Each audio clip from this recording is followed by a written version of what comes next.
Well, as the controversy over Varun Gandhi deepens, BJP President Rajnath Singh has said that the party will back Varun all the way despite the Allahabad High Court's ruling and the Election Commission's scathing censure.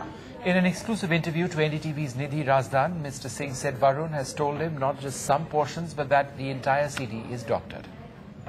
Rajnath ji, मैं आपसे ये पूछना चाहती हूँ कि it seem that the BJP spoke in two voices. जिस दिन ये खबर निकली कि वरुण के स्पीच के बारे में, शाहनवाज हुसैन, मुख्तार नकवी, उन्होंने काफी कंडेम किया वरुण गांधी को।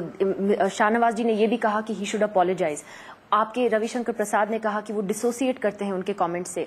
उसके बाद क्या बदला पार्टी के बीच में? Why is the party spoken in two voices? जब तक लोगों को जानकारी नहीं थी इस बात की कि वरुण गांधी ने बोला है कि नहीं बोला है, इस बारे में कंफ्यूजन था, अथवा कुछ लोग ये मान बैठे कि शायद उन्होंने बोला ही है केवल इलेक्ट्रॉनिक चैनल्स को देखकर।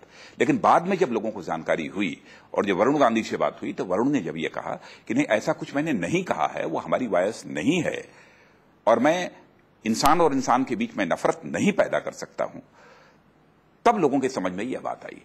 तब उसके बाद मैंने भी यह कहा कि किसी भी सूरत में इलेक्शन कमीशन के एडवाइस के बावजूद मैंने कहा कि किसी भी सूरत में हम वरुण गांधी का कैंडिडेचर कैंसिल नहीं करेंगे और बल्कि स्वयं कैंपेन करने के लिए उस कॉन्स्टिट्यूएंसी में मैं जाऊंगा। लेकिन वरुण गांधी ने खुद अपना एक डिफेंस दिया है in which he has tried to justify some of the comments that he made. He does not deny that he is on that CD. वो डिनाई करते हैं कुछ पोर्शंस का, लेकिन मुझसे वरुण गांधी ने यह कहा था कि उसमें जो वॉयस भी है वो हमारी वॉयस नहीं है, बल्कि उस व्यक्ति का नाम भी उन्होंने बतलाया था, लेकिन उस व्यक्ति का नाम यहां पर मैं नहीं लेना चाहता। क्या वो टोटली डिनाई करते हैं कि वो डिनाई करते हैं? उन्होंने कहा मुझे क्योंकि उनके लॉयर्स और वो खुद कह रहे हैं पूरी सीडी डॉक्टर